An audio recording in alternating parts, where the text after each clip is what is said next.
Hello everyone, and welcome back to another episode of A Girl's Guide to STEAM. I'm joined here in the Spark studio by Candace Phillips, who is one of the amazing and influential people here in UAH's Career Service. Today we're going to dive into Candace's amazing career journey, as well as getting into some advice questions regarding the STEAM career fields. So let's dive in, full steam ahead. Well, Candace, how are you? I am very excited to be here. Thank you for having me. I'm very excited that you are here as well. So before we get into any of the other questions, first, why don't you just tell me a little bit about yourself? Yeah. So my name is Candace Phillips. I've been at UAH for 14 years now. So seen a lot of change over the years. I've been in Huntsville for about 17 years. So seen Huntsville change a lot over the years, a lot of things that have come and made very positive impacts here in town. And so before that, I went to college at Auburn. I do not have a STEAM educational background, which is kind of interesting part of my journey. I have an undergraduate degree from Auburn in business. Okay. And then I have a master's also in business from UAH. But along the way, I kind of took more of an outreach, communications, marketing route. So I was fortunate enough to be a part of the co-op program at Auburn. Had a fantastic co-op opportunity working in politics in Montgomery. Wow. That was my co-op opportunity, which led me to my first career job, which was in Huntsville working in forensic sciences. Yes. So a lot of people are like, you have a background in business. How are you ever working in forensics? It's interesting because whenever I worked and had my co-op position, it was kind of more of a communications position. It was a lot of outreach, things like that. Yeah. But I realized pretty early on that Montgomery was probably not where I saw myself forever. And so at the same time, that's whenever, people started watching a lot of CSI. There was a lot of push for people to go and get jobs in forensics and things like that. And so the State Department of Forensics had an opportunity to kind of have an educational and outreach component come and a person work in South Alabama and one work in North Alabama and spend some time, in the high schools, in the community colleges talking about careers in forensics because they were being bombarded with requests of how do I come and get this job? Yeah. But the department really only has scientists for the most part that work there. And scientists need to be doing the work of scientists, not necessarily going out and doing all of that work. So it was a fantastic opportunity. I moved to Huntsville. I worked in death investigation.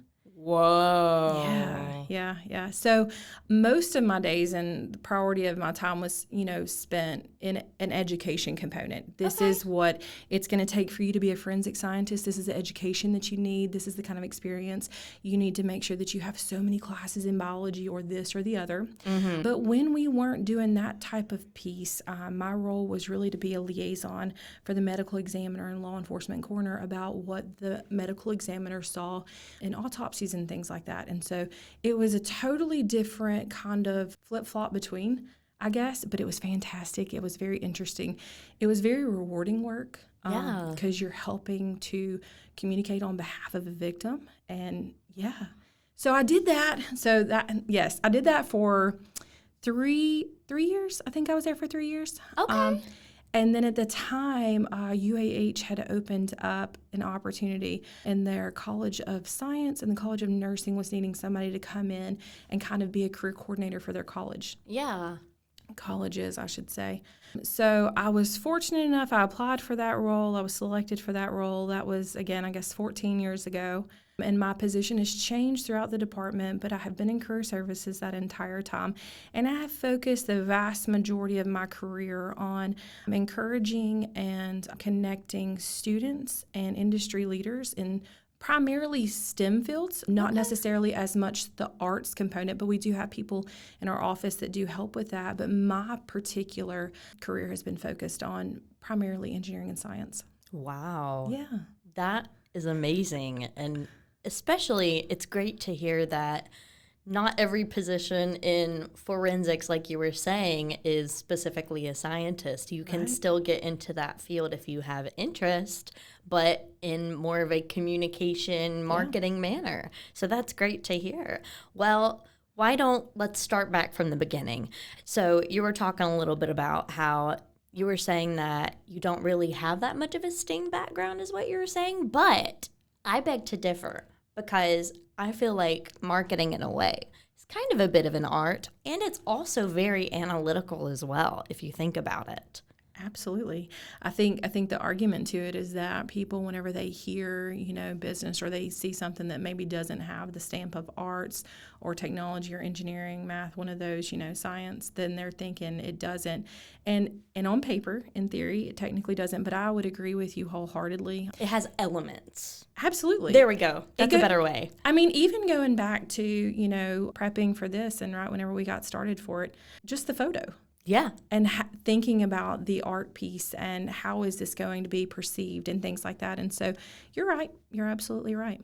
Well, why don't you tell me a little bit about, I guess you were saying you didn't have much of a career background in STEAM, but why don't you tell me about early high school and college experience a little bit? What was your definition of STEAM back then, and what motivated you to kind of pursue more of that business and marketing degree?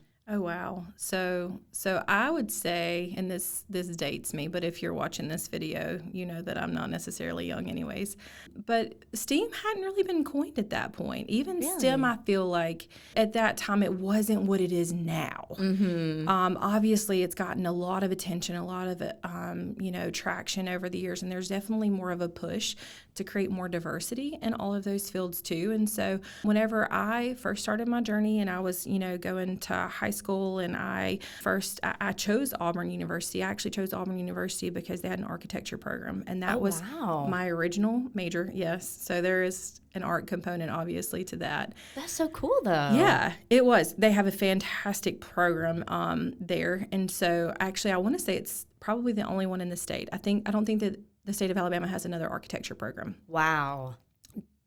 Yes. Yes. Don't quote me on that, but to my knowledge, I'm pretty sure that that's the case, and that's probably still the case. I'll take your word for it. Okay. So I definitely kind of always had an interest in that art component, kind of the eye for visual aesthetics and things like that. And so I went to Auburn, fell in love with the campus, realized that what I thought I wanted to do at 18 wasn't necessarily what I might always want to do. And so I decided that something that was probably going to be a better fit for me was something that was going to provide me with the opportunity to have be a little bit more broad and maybe change and evolve. And so business, and what I will say about degrees in business and even the arts for the most part, that really and truly they afford you the opportunity to kind of change paths, to really focus on transferable skill sets that are going to, help you across industries. And so that was something that really intrigued me, obviously, because I did that little stint in politics. Yeah. And then kind of went the science route. Now I'm in education. Right. But it was all very transferable. And a lot of the work that I did was very transferable, even though the industries were very different. Wow. Well, speaking of which, would you mind talking in a little bit more depth about your, I think you said it was internship, is that correct? Yeah. In politics as well as the forensics position? Yes. It was technically a co-op position. Okay. Now, I will say the difference between the two, and most people don't know. Yes, I was going to ask. To be fair, full disclosure, the only reason I truly understand is obviously with the Career Center, we manage all the co-ops and internships on campus. But a co-op position is what you're primarily going to find in any STEM field, not necessarily arts, but STEM, most STEM, because it's going to continue on more than one semester. That's the difference. So who would have thought? Because I think the umbrella term for internship is really what most employers use, and it's in their mind they're thinking a student employee. Right. But if it's going to be more than one semester, the more appropriate term is co-op. That's okay. A lot of things get tossed under the word intern, but so for me, it started off as an internship. Okay. It was a summer internship, and it was with the Public Service Commission. Okay. I got the opportunity through some networking, through some friends in my classes and things like that, and got connected that way. And then it ended up being where the commissioner that I was working for at the time offered me at the end of the summer to stay on, and then promised me a position at graduation, which was very very desirable for me at the time, and I really could see myself at the time. I saw myself staying in that kind of industry. I didn't know about Montgomery, but I was like, maybe this is where I could see myself. Yeah. I learned a lot, which is what you do in those types of opportunities. And what I learned along the way was that was not the best fit for me, but I did grow a lot. I did learn a lot, and it really helped cement things before I committed a more permanent portion of my time into that industry or that city. And so I was very thankful for that opportunity. The opportunity to work at forensics never would have happened had I not taken that opportunity. And so that was fantastic. That role within the Public Service Commission was, again, more of an outreach communications role. So the Public Service Commission regulates all the state's utilities. So there are 3 commissioners that are state elected officials, and they meet once a month to go over all sorts of things. But ultimately, they are the ones who set power rates and things like that. Oh, I see. Yes. And so there's a lot of lobbyists and there's a lot of people that go to this meeting. And so there's also a need for the communications role to kind of understand that. I took a lot of notes.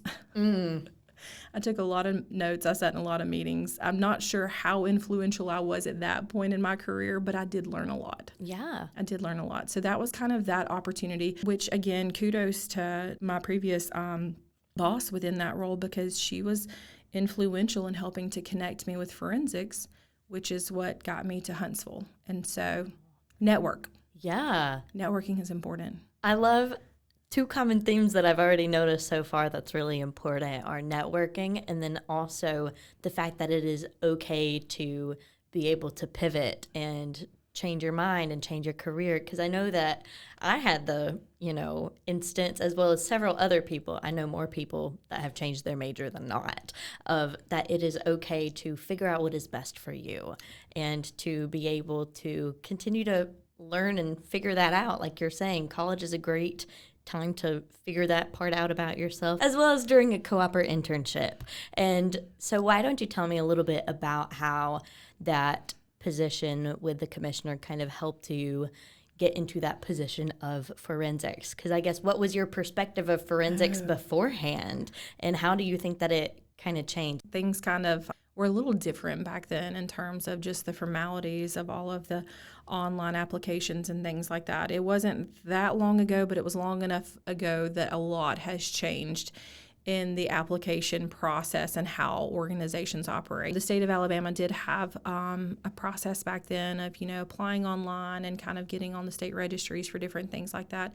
But at the time, the Department of Forensics had kind of set aside a little bit of money because the department understood the importance of encouraging people to go in the fields, because they knew that they were going to need the people, but they also knew that it was important for them not to send their scientists out and who already had backlogs. And so they had kind of said, okay, how are we going to manage this? And it really came about and this is the beauty of what happens in Montgomery, is there's, a lot of people who get together and they chat and they network and things. And so it just so happened that at the time, the commissioner that was my boss was at not even a meeting. It was kind of more of just like a luncheon, and they were talking about just different challenges and things like that. And I had already disclosed with the commissioner that I was probably, this wasn't somewhere that long term I saw myself. I'd been there, I think, about 2.5 years. And it was a fantastic opportunity, very thankful for it, but I just didn't know that Montgomery was the best fit for me. Yeah. And so she had asked me where I saw myself and what the future looked like. And I said, I don't know, but I do know that I have found a love for the communication piece.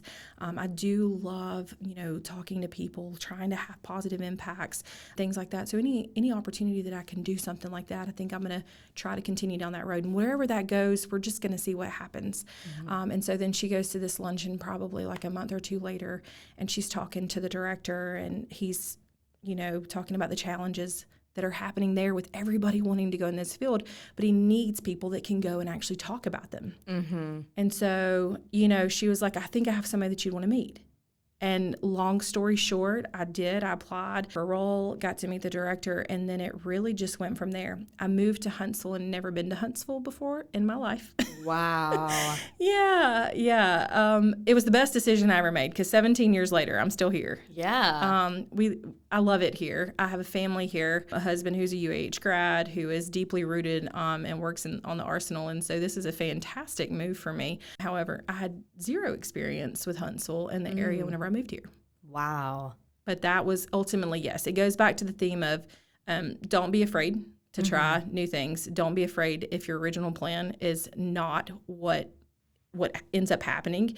And networking is extremely important. Yeah. You still have to go through the appropriate channels, but at the end of the day, whenever you have the opportunity to kind of tell your story and people know who you are, that's going to help them understand kind of how to also help you.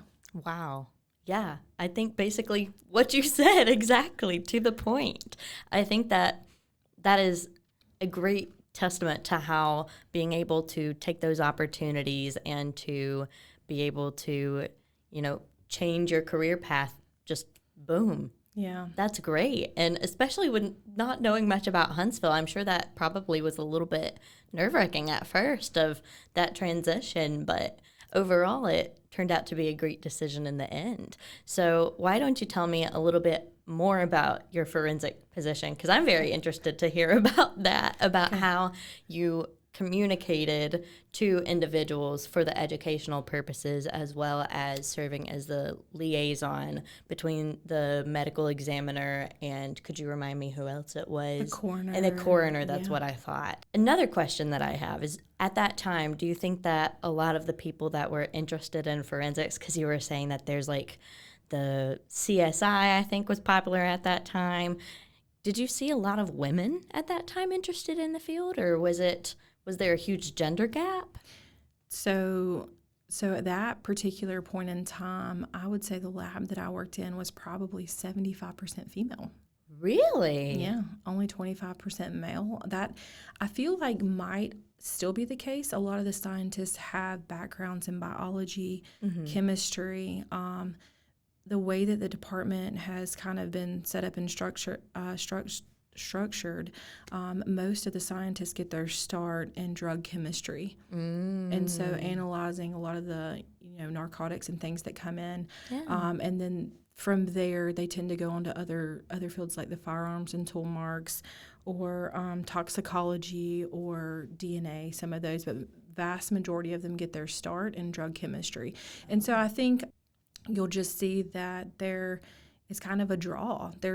I feel like proportionally anyways, there's, women that are interested in biology. Yeah. They're interested in chemistry, and that's kind of the backgrounds that it took to kind of get started there. So that was very positive. I think probably surprising. Now I will say in death investigation, the way that is structured is that there are people with law enforcement background, and probably they've already worked in law enforcement, and then they move into the department in a forensic investigator type role. Oh. And as with most law enforcement, it's predominantly male. And so in those particular roles, we did see that they were mostly male. So basically, in order to communicate what was needed for individuals who were interested in that, you had to probably know a lot about that sort of path as well. How do you think that learning experience was for you, and was it difficult to translate to other people? So we got requests all over North Alabama, and so the lab that I worked for served 22 counties in North Alabama. Wow. And that meant a lot of different things, but so when we would have requests come through, sometimes we would have, elementary schools that would say, hey, we want you to come to Career Day. And for the most part, we didn't do a lot of those because it was really hard to articulate some of the work that we did. But in high schools, we would go in high schools and we would talk to some of the students that were in, more of the career clusters. And maybe they had already expressed interest in things like that, or maybe some of the science classes and things like that. And we would show visuals of things. We obviously did it where it was age appropriate for what we're shown, but we would show them kind of a day in the life and kind of what it looked like. We took some of the glamour out of it too, because again, what they were seeing on TV was very glamorized, to give them a really good idea of what this looks like, but then also talk to them about the future and, you know, what kind of background they're going to need whenever they go on to college. We got a decent amount of requests too to go to community colleges. Ironically enough, I think the first times I ever came to UAH was on behalf of the department, because they would have the different health careers day, and there's like certain classes and stuff that would ask us to come and be guest speakers. And so sometimes, you know, that would be where we could also bring out the medical examiner and have things like that. And so those were fantastic conversations. And so we had a lot of different presentations that we would change depending on who it was. I would say a lot of our presentations were probably geared towards death investigation, because that's what they saw the most of on TV. And so we would put a lot of that kind of up front there on like what is our role, because there's a big confusion on what was the department's role, what's law enforcement's role, what's the coroner's role, the district attorney. So we would kind of do that education piece, but then we would also talk about the other parts of the department and how the department's kind of structured, and then how, if you're interested, say for instance in toxicology, that might not happen in a place where you want to live, because there might only be one or two places in the state that actually analyze toxicology across the state.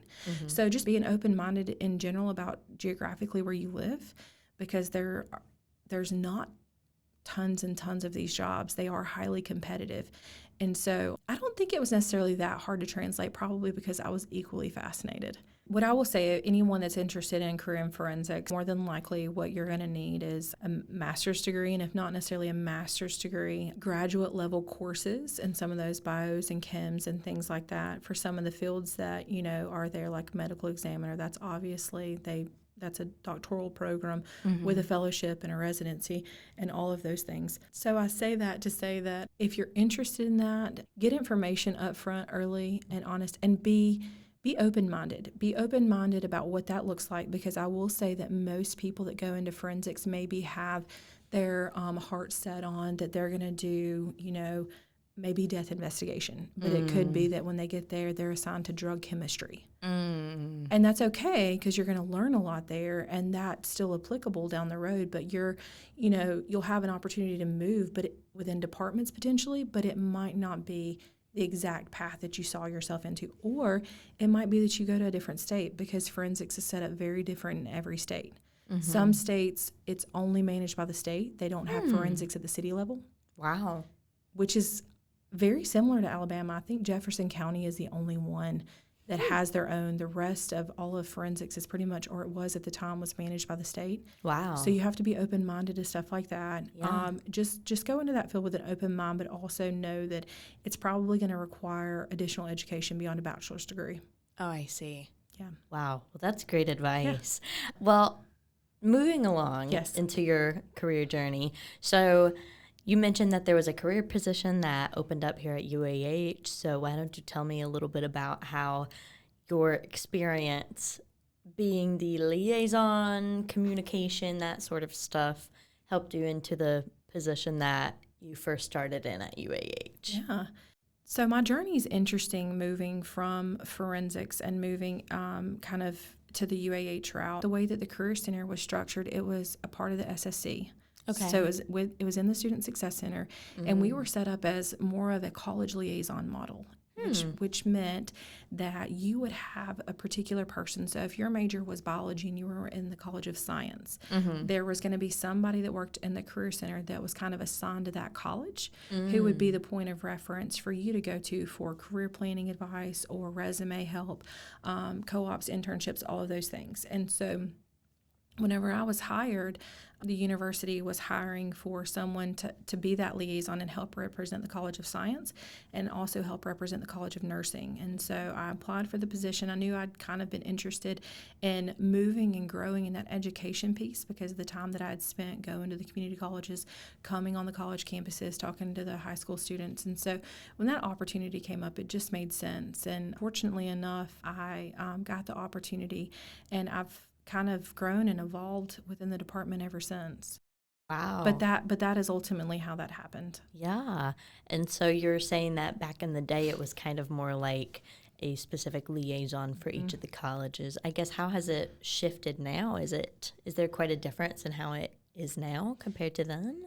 Yes and no. Okay. So if you are a UAH student, we kind of have moved to where, and I personally prefer this, to where in our office there's not a particular person.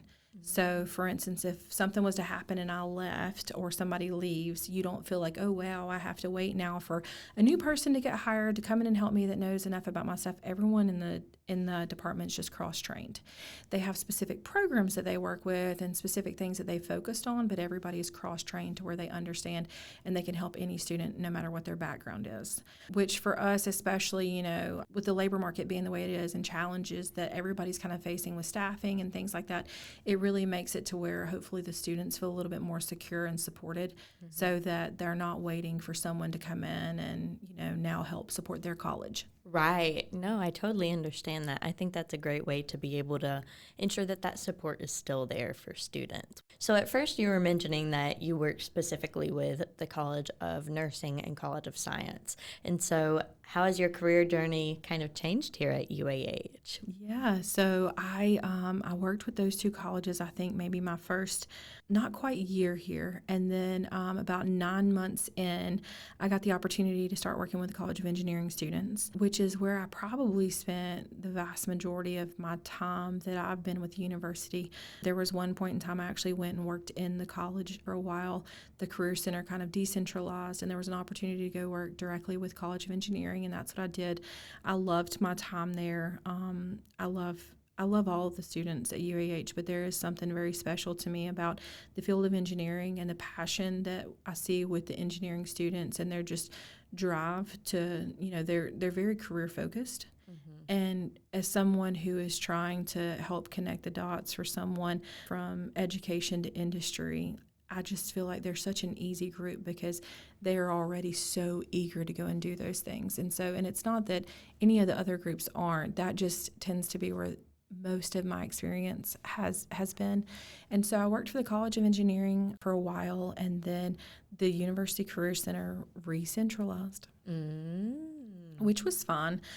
We were still kind of in a liaison model at that time, and so I continued to support the College of Engineering.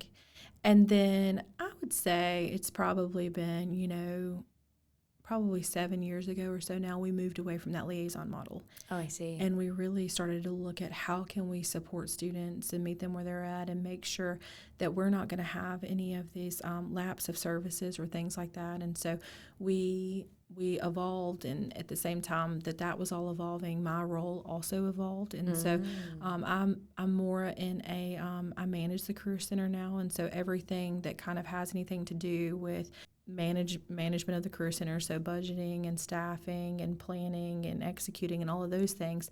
It's not necessarily the student-facing role that I used to have, but I do find it very impactful because all of the decisions that are being made really do indirectly help and support all of the students. Yeah. Well, speaking of which, what kind of initiatives does the Career Center have for students, alumni, community? Would you mind talking a little bit about those? Absolutely. So there are some initiatives that we have that are going to be exclusive to UH students and alum. And so one of those would be the career fair. We host 2 career fairs a year. And so in terms of supporting and encouraging, you know, students and meeting them where they're at. So we have the career fair. The next one's coming up. That's going to be August the 28th. We'll have about 150 employers there. It's a sold out usually event by our employers, and we're very excited about that. Everything that you're going to see at that particular fair is going to be all companies that are hiring for co-ops, interns, and full-time degree-related positions. That event, there's nothing there that's not going to be degree-related. I see. Yes. That'll be good. It is fantastic. Yeah. So that's coming up, and that, again, we do kind of keep for our students and alums, but I will say there's so many opportunities on campus, and one of the things that I love about just being a community member and having UAH and having all these fantastic opportunities in our backyard is that I also leverage them just as a community member because I'm a mom. And I have, children who are interested in these fields as well. I have a 13-year-old who aspires to be an engineer and change the world one day. And so I've really thoroughly enjoyed being on the community member side and seeing some of the work that happens at UAH where they pour back into the community. And one of the things that, my daughters attend every year is the Girls in Science and Engineering Day. Oh, yes. See, I didn't even know that happened. That's so awesome. It is fantastic, and it happens every spring. The College of Engineering does a fantastic job of hosting, and they have student leaders who come and they help lead groups. There are corporate sponsors who come in and sponsor sessions and things like that. It is for, I want to say it's for girls in ages or grades 3 through 6. Wow. And they break them apart. And so I want to say like the first session, and it's not just for girls because they do kind of keep it open. So anyone, could attend if they're in those grades. But the first session is for grades 3rd and 4th, and the second is grades 5th and 6th. So they have age-appropriate activities, and they're inspiring and encouraging them to be in these particular science, technology, engineering, and math fields. And so I think that they do a fantastic job of things like that. There are some other things that happen at the university that are have been themed around like industry days that also partner with K-12 partners and things like that. So in the past, our department has held what we called Space Day. Oh. And so that's been something, so where it's been everything from us, putting panels in classrooms and embedding like professionals in the classroom to speed mentoring sessions and mini career fairs, and all kind of happens over the course of a day. But again, thinking something like that. Wow. So there's opportunities for people to start thinking of, what does this look like? Who are people that actually work in these fields? Right. Kind of give me more information about that. Two of the other things that I do kind of want to say that happen that are just interesting, especially if you find yourself, as a student or not even a student, but maybe you're somebody in the community or an employer that might be listening to this, and, you want to be a difference maker to people in this field. There's a program that the university runs, and it's run through the Office of Career Services. It's called Mentor a Charger. Okay. So this particular program, applications are open right now. Apply. We are recruiting for primarily first-year students, but we don't limit it to first-year students. It is primarily geared towards them, and we're looking for alums and community partners and other people to be mentors. And this is a process that's very it's about quality, not necessarily quantity, because we do hand pairing. This is not a software system. No, this is the mentors and the mentees actually putting some thought behind who they are, where they're at in their journey, what they'd like to get out of their journey, and us trying to make some meaningful pairings for that. That's so sweet. Yes, so that they meet over the course of 5 times over the fall semester. That can be virtual. It could be in person. We have had mentors as far away as our alums in China. Wow. Yeah, and so what's been great about that is students that, say, for instance, me, I thought I wanted to be an architecture major. Had I had the opportunity to go through and have somebody maybe my first year, maybe I wouldn't have changed my major my 3rd year. Right. Maybe I could have made a connection and, seen a little bit more about what the industry is like and maybe a better fit for me. Yeah. It's also a fantastic way for professionals to give back and potentially meet new talent. And so the other piece to that is the other program that we also run in the spring semester is called the Month of Externships. Oh. So students are able to apply for an externship, and that's just, think for us, a fancy word for job shadowing. Oh, I see. Yes. So students apply in January, and then, again, alums, community members, potentially people who participated in the Mentor Charger program, maybe bring in and host the student for an afternoon or a day. Sometimes students do it for the entire week of spring break. It really just depends. It's based on what the host can do and also what the students can do. And that's another pairing so that they go into their 2nd year and they feel comfortable going to the career fair. They kind of have an idea of what they're interested in, what they're not interested in. Yeah. They know maybe I could see myself working there. Yeah. I'd love to have an internship there. And the same thing for the community partner, because they're giving back in a very meaningful way, but also they're helping to identify this could be some talent that could be working in our organization. Wow. That's so cool. Yeah. So all of that's happening, and that is for any of those majors that fall under that umbrella of STEAM. And so, again, if you find yourself as a student that would be interested in something like this, check out our website. Yeah, check it out. Yes, UAH Career Services. But if you're an employer partner or community partner that could see yourself being involved in this, go to LinkedIn and look at UAH Career Services. We tend to post a lot of our registration stuff and information on there, and so we would love to continue to build that network. Look it up. Do it. Yeah.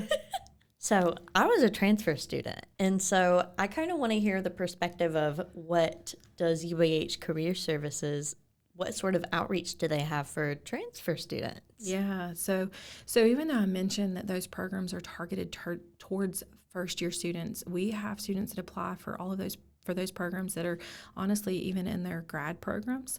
Wow. We never limit based off of, because we've kind of said, oh, this is going to be for first years. Now, I will say that's where we put all of our marketing, because we're going to the orientations because we want them to understand early on and hopefully get them into those co-ops and internships by the time that they're sophomores and juniors. However, we don't want to limit opportunities. And this is one of the things that I love about UAH is, we kind of had to learn along the way that we are in a very fortunate situation with all of the industry that's right across the road. But with that comes a lot of flexibility that we kind of have to have, because if you look at other institutions, they tend to be very rigid. And it's you can only do this if we said it's for first years. It's only for first years. If we said you can only get this co-op second semester sophomore year, it tends to be very rigid. Wow. That is primarily because most people have to relocate for opportunities because they're not in an opportunity dense area that we are. Yeah. So with that, we don't want to do that, and we don't want to restrict any opportunities. And so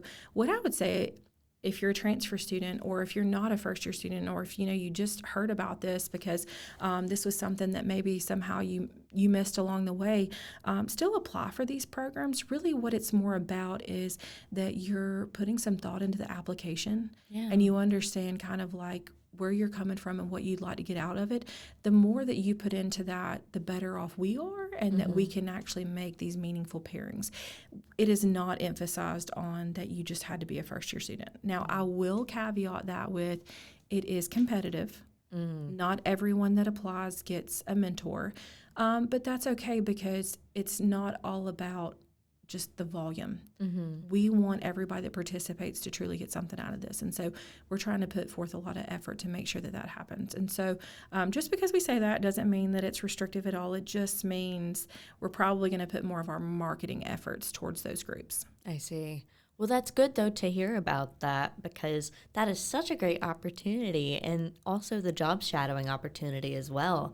Those are both so great. So besides Career Services, what other organizations on UAH campus or specific offices are beneficial for students who are interested in a STEAM career? So that's a fantastic question. And I will say, one of the things that's sometimes so challenging is that there's so many fantastic resources that sometimes we forget that they exist, or it feels overwhelming to maybe go and utilize them, or maybe you feel like they're not for you. But some of the ones that I would plug, so the first would be the Student Success Center. And it's a shameless plug because the Career Center used to be a part of the Student Success Center. So I feel like I have a very good understanding of the work that they do there. They're brilliant individuals that, if you're not familiar with the work that they do, the Student Success Center employs the tutors and the past leaders, some academic coaches and things like that. So in order to help support students ultimately so that they retain and succeed in those fields. And, the fields, STEAM fields are not easy. They are not easy. They are challenging, but they're highly rewarding. And so it's not uncommon for people to need a little bit of support along the way, because you're not going to be perfect at every single class that you go to. And so they do a fantastic job of helping that academic support piece. So I would highly recommend the Student Success Center.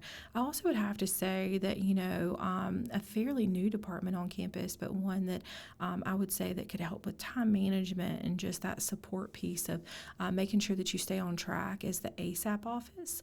Okay. That's also in the same building with Career Services. It's actually right around the hall, and they have professionals in place that meet with students one-on-one to kind of help provide support services that are going to keep students enrolled and help them persist on to graduation. Wow. And so, yes, leverage and utilize both of those. There are other fantastic entities on campus, so not to discount anything that they're doing, but I would highly recommend both of those. Yeah, that's great to be able to have such amazing resources for students, because I can totally understand, like you were saying, there's so many amazing resources that can kind of get a little lost in the noise. So being able to hear those specific resources and how they can be utilized, I'm sure that there's a benefit for every student to be able to use. So what advice do you have for individuals who are at the end of their high school journey, who are maybe a little bit unsure of what career path they want to go into, or know exactly what they want to go into but just don't know the steps to take? What advice do you have for them? So I think there's a lot of different things that you can do, and one of the things, if you're nearing the end of high school, or if you're a family member of somebody who's nearing the end of high school, you're probably trying to consider, is college the next step, trade school, straight into industry? What is that going to look like? And one of the things that I would say that's a free resource to every American citizen, or just is ONET. So if you go out and you just take a look at it's literally ONET. It's a federal resource. It's a website, and it kind of goes through and it talks about different career fields and what those fields look like, maybe some job titles within those fields. There's probably some salary information on there, and it kind of gives you an idea of, okay, if I was interested in, say, for instance, and the field of communications, it kind of starts talking about, these are some job titles that you might see for people in that field. This is maybe the education that's required behind that, so that you can start doing some research on what's the next path for me, and what's a good step. I would also say, too, one of the pieces of advice that I would give somebody who is maybe taking the step of trade school, or community college or university, is start looking at their career centers and start looking at the resources that are provided. Because if, say, for instance, you're going to be a computer science major, you want to know, obviously, about the faculty and the academics there, but really and truly the career component is going to be something that you're going to heavily emphasize on. So who comes to their career fairs? How often do they have career fairs? What's their co-op and internship program look like? Is this going to be something where you're going to get an opportunity while you go to school there? Yeah. Really and truly start doing your research. I think that it's never too soon for you to have a LinkedIn page.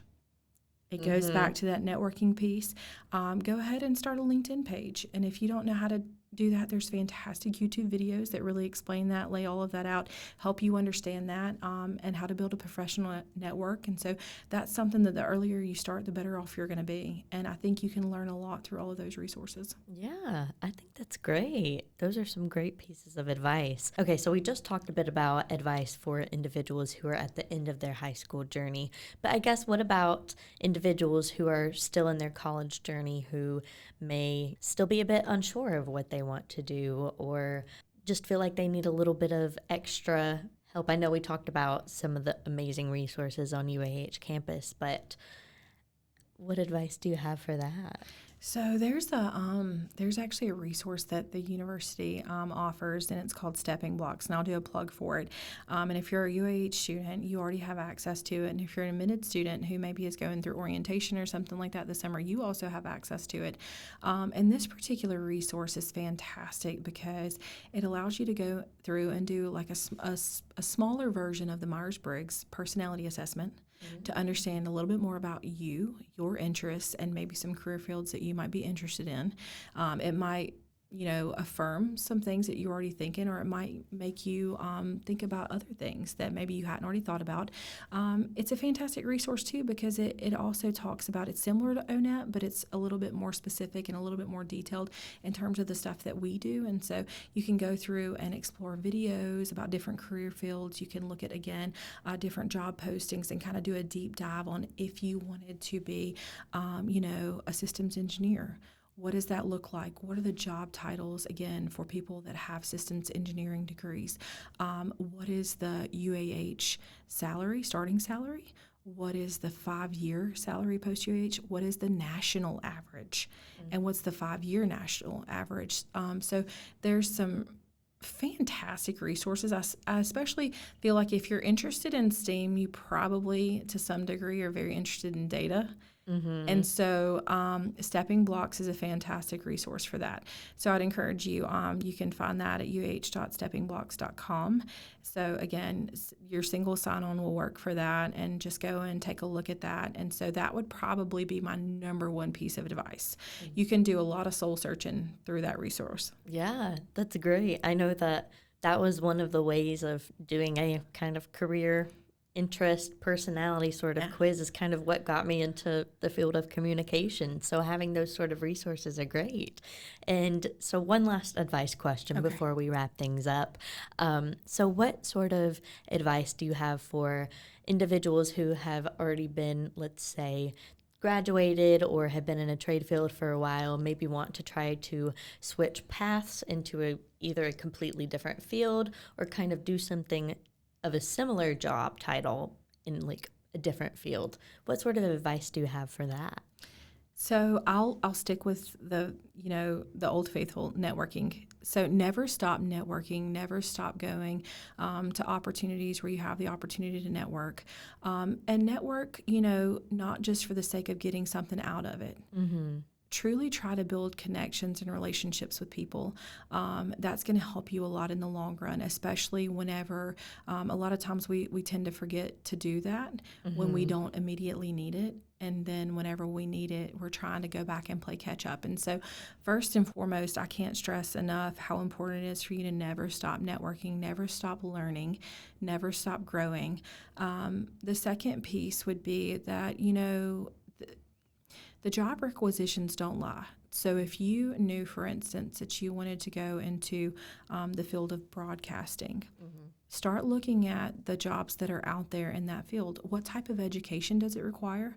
What type of experience? Is there any particular certifications or anything specialized that you would need to have? That's going to answer a lot of questions for you. Is that something that you think that you're going to be willing to go and do at that point in your life? Is that something that you want to kind of change? And if you are, then how do we get there? And let's start kind of building a plan backwards to get you there.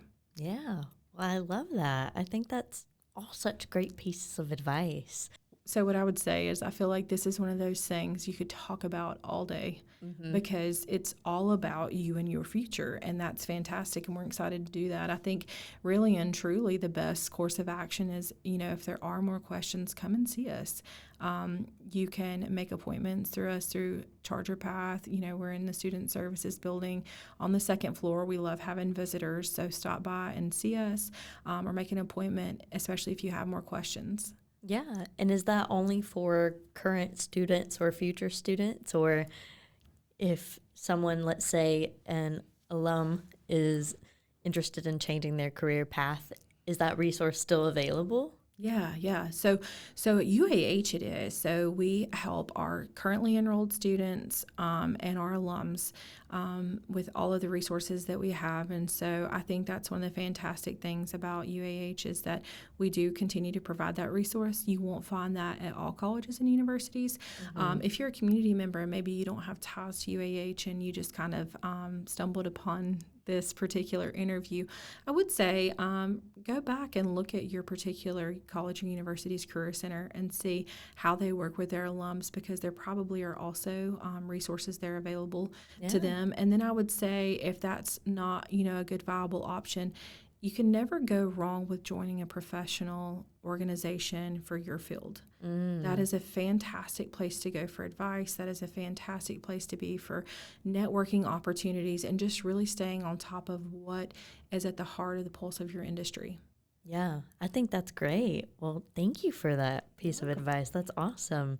So, Candace, I think that is all the questions that I have for today. Thank you again for joining us on this episode of A Girl's Guide to STEAM, and we're so glad to have those amazing pieces of advice from you today. And I think you already mentioned the best way to reach out to Career Services is either through email or through signing up for an appointment, I believe. Yeah, so chargerjobs@uah.edu. That is our that is the office email address. If you have any questions or anything about anything that we talked about, feel free email us. There are multiple people monitoring that every single day, and so pretty good to get back to you. If you're a community member or someone who is interested in maybe starting a co-op or internship program, or maybe learning more about it, there is another email address that I'll shamelessly plug within our office, and that is intern@uah.edu. So we would love to also talk to you in that route. Yeah, well, awesome. Well, thank you for that. And thank you for joining us for another episode of A Girl's Guide to STEAM. We'll see you next time. Bye-bye.